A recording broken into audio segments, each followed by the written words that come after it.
Lacrosse sells itself. Lacrosse is its own recruiter. Kids they love to play. I'll tell you why. They don't want to get emotionally invested in this game because they're worried about how it's going to turn out. You know what I mean? So they want to turn it into something that's not as important. It is. And we just had to stay grinding forward. My name is Isaac Brisbow. Kalen Burkholder. Colton Ratola. I'm Drew Zaramek. My name is Jack Scripsma. My name is Anderson Farmer. Caleb Lewandowski. Spencer Gerber, sophomore at Traverse City Central. Traverse City Central High School. Traverse City West. Traverse City Central High School. And I play defense. Offensive, defensive midi. Goalie. LSM, close defender, and D-mid. Attack. LSM and defense. It's homegrown here. And they see something different that they haven't grown up seeing on TV, and people weren't pushing them towards it in the early years. Such a blank canvas, you know? Here we go, here we go, here we go. I think the kids have a real vested interest in this because they know that they were part of it.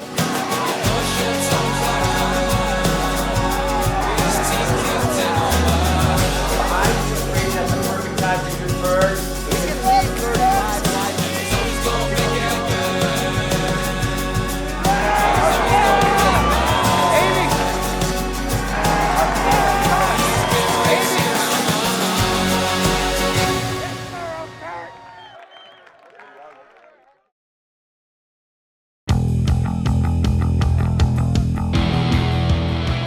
Take a peek at some film. Everything else, men. By this time tomorrow, we're gonna be back home, happy campers. Looking forward to getting back to work. We'll be winners. On Monday afternoon, that's right. Let's do it. Yes, man. We're knocking it down tomorrow. You guys got it? Yes, sir. That's the plan. They had started a YMCA drop-in lacrosse program, and they'd had many good athletes come in and just try the sport out and kind of split up teams and play. And so kids already had some familiarity with it. I started playing in 1990 in Amherst, Massachusetts. We had a blast back in the day, and as soon as I started, I fell in love with it, and it was pretty much all I wanted to do. Got my first head coaching job in 2004, and I moved to Traverse City in the fall of 2005. When I arrived, there was interest in a travel team with West Central St. Francis players. The interest grew so much that we split into 3 teams, one for each school. 2008 until 2017 when we became Traverse City United. And we've been rolling as United ever since. Everybody loved it and went hard, and we started to make a name for ourselves, and it became easier and easier to find teams and find games. Just kind of grew every year since then.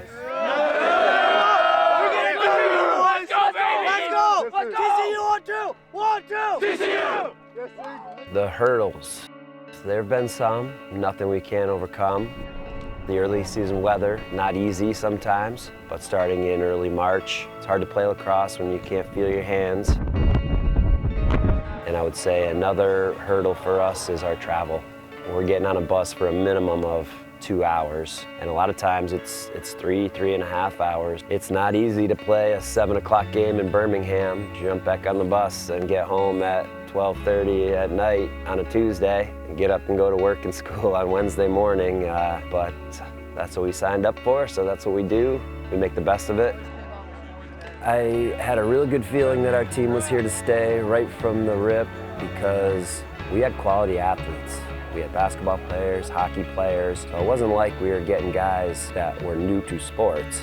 They were used to playing high-level competitive sports, and lacrosse was a new and exciting challenge for them, so they really grabbed it and started to run with it. And I mean, already being good athletes and having a base to grow from, I knew it was going to go, and they were bought in, so I didn't have any worries that we were going to make a name for ourselves at all. But if I had to pick one thing that sparked TC United's success from the get-go, it would be Casey Schaub. Hands down, hardest working coach I've ever been around. This guy just puts his heart and soul into it all the time. I've learned a lot from him, and anything that we needed done, he would get it done. He sweats the details. He's just a great guy, and the kids know that, and they respect that, and I think they play hard for Coach Schaub all the time. Do it. Let's go, baby. Let's go. We got that diesel. We got that diesel. We got that diesel. Wait a minute.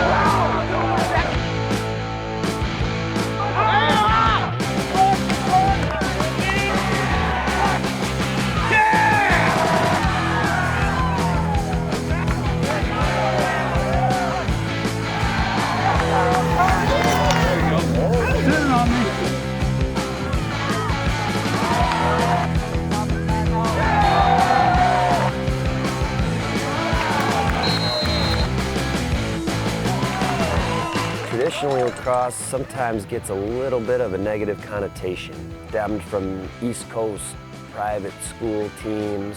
So I think people assume that lacrosse players have a lot of money or focus just on that sport. Up here, it really wasn't like that. We had guys from all walks of life, try it out and figure it out. And if it was for them, they stuck. And man, most people stuck. You good with that?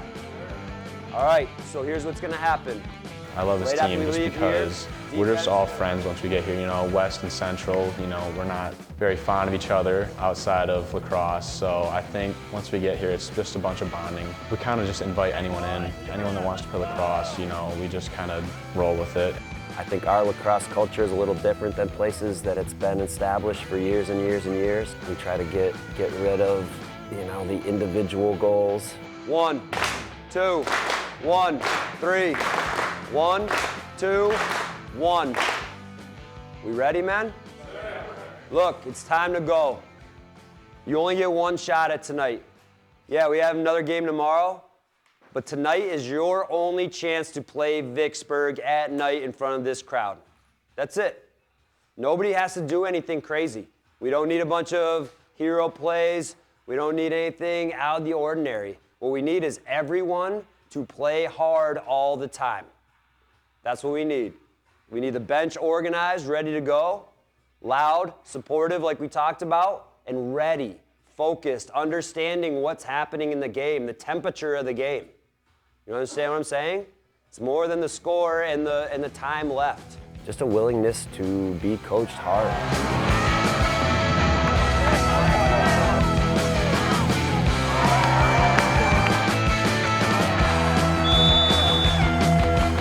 I stay in the sport of lacrosse because I think it's the greatest sport ever. I've tried all the sports out there. None of them come close to lacrosse.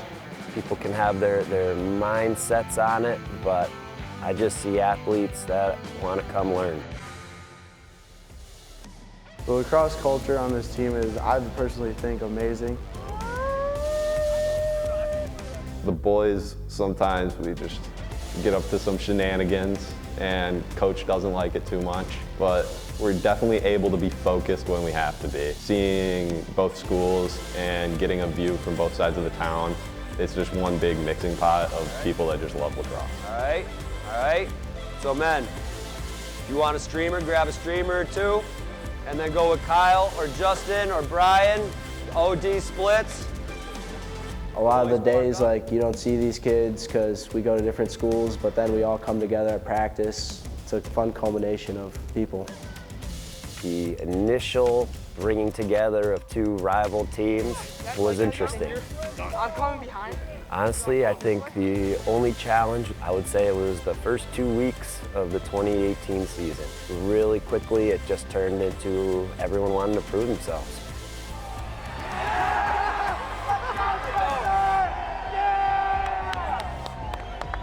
Once you start competing, whether it's a game or a practice, everything else goes out the window. Guys have made new friends on the other side of town they would have never met without this. For whatever reason, there's just certain people that you click with, and we have a lot of that. We can be rivals in football and hockey and everything else, but when spring hits, we're together, and it's us against the world.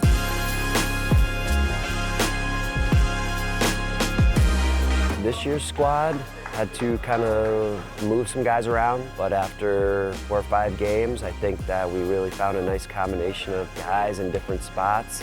Obviously, we have some big guns that we let do a lot of work. 2 full-time captains, Spencer Gerber and Caleb Lewandowski. Those guys are always on board, always thinking lacrosse. They rally the troops. Everybody knows that they're 100% for the team, and so it makes them really easy to follow. But we have more great seniors too. Anderson Farmer was a starting defenseman for us last year. Let's go! We needed some more experience at the goalie position, and he played goalie before, so he came right over. I didn't have to ask him twice. Jumped in cage and has been doing a great job, getting better every day, and playing great goalie for us. Connor Swank, Isaac Brisboe, 2 great defensemen for us, always working hard, staying in shape, pushing themselves physically. Jackson Dobrev, phenomenal athlete. He has switched positions for us and has made a big difference at his new spot. The Rotola brothers have done a great job. Jack Scripsma, just a lot of guys that just chip in little places. What I love about my teammates is just the brotherhood that we have and how we're all willing to do whatever it takes to bring each other up to the next level. We have so much fun together every day at practice. I look forward to it on the buses, going down to our long, 4-hour bus drive. It's something to look forward to. I love how welcome they are, especially for my first year. I was a little nervous, but second practice, I felt right at home. Having a good time all the time. All the guys just have great attitudes, just a blast to be around. Not being together all the time in schools and stuff like that helps us kind of create a brotherhood that's going to last forever. Man, just really thankful that these guys are versatile and flexible and willing to do what's best for the team. A rising tide floats all boats, so.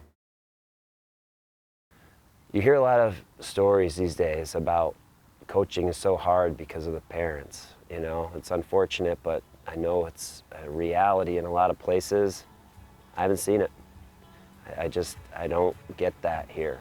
Our parent commitment is off the charts in my mind. Every time we take a road trip, food and sandwiches and all kinds of snacks and drinks on the bus. I mean, it's just there. I don't have to say anything, the coaches don't mention a word of it, it's just handled. We have a core of parents that do the organizing, communications for the coaches, which Tanya and her crew are, I don't know what to say. They just handle all the details so that we don't even have to think about it. It's just done. We have a lot of parents that are also on the coaching staff. Those guys a lot of them came up coaching youth lacrosse and helping the guys out, and now they're up on the varsity staff and just really working hard and giving these guys great role models. Never had anyone come up to me after a game and say, hey, you should have done this, you should have done that. It's just never happened. I mean, people let us work and we try to do our best work for their kids, and I think it's just a reciprocal relationship. I can't thank them enough, because we wouldn't be able to do the things that we do and be as competitive on the field without them.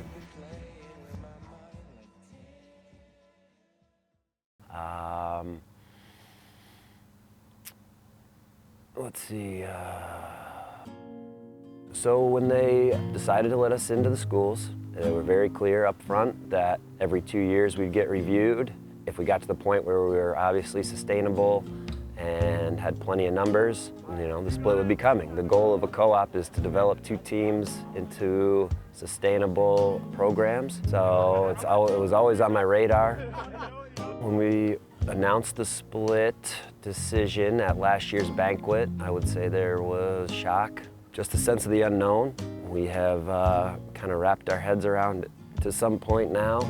Ultimately, splitting the teams is the right thing to do, and it has been the plan since 2017. Again, it's absolutely a testament to our growth and our success. The sign that the powers that be think we're ready to split is a great thing, and it's a testament to our players and coaches.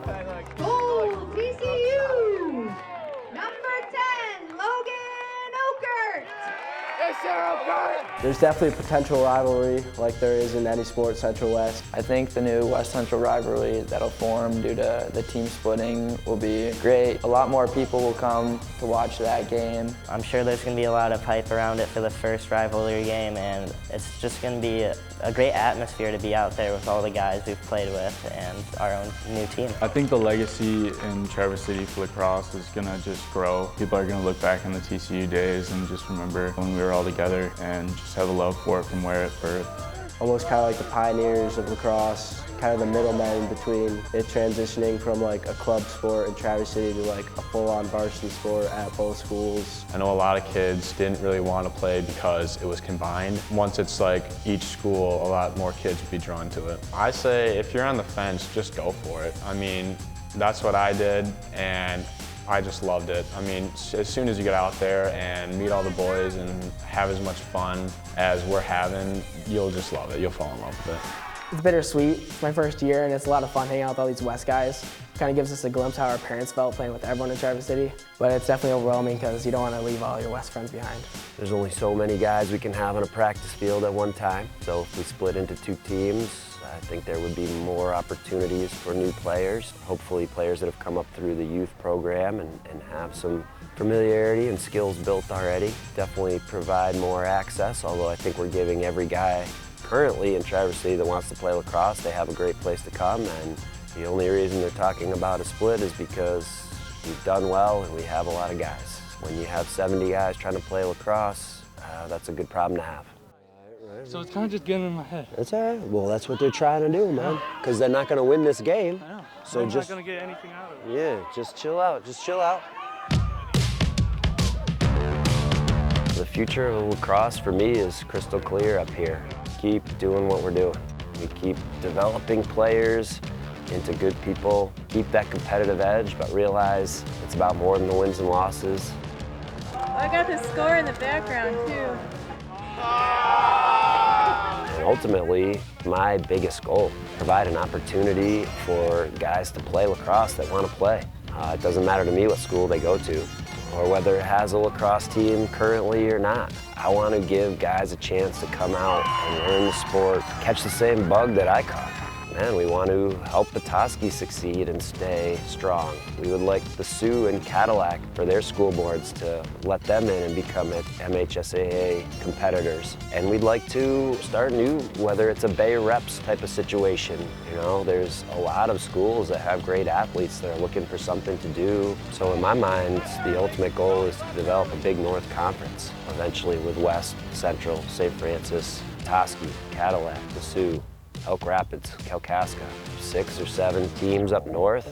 Man, we could have our own conference. We wouldn't have to do all the travel. 45-minute bus ride instead of a 2.5-hour bus ride. It's a big difference. Just wide open, man. It's exciting stuff, and it's not too often that I pull back and think about the big stuff like that.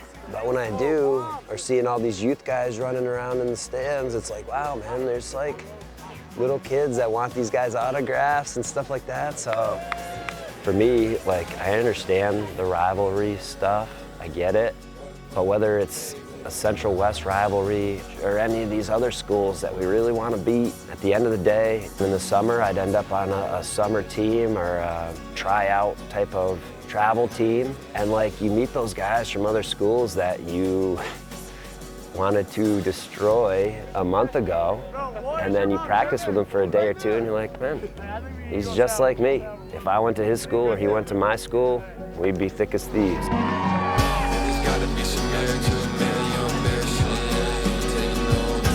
So everybody's just very invested because they know it's something that they were a part of. It just grows and it's gradual. There was no like, oh, we made it. Like every year, we just try to tack on a little bit to the year, what we did the year before. I think that really makes the guys feel like it's theirs.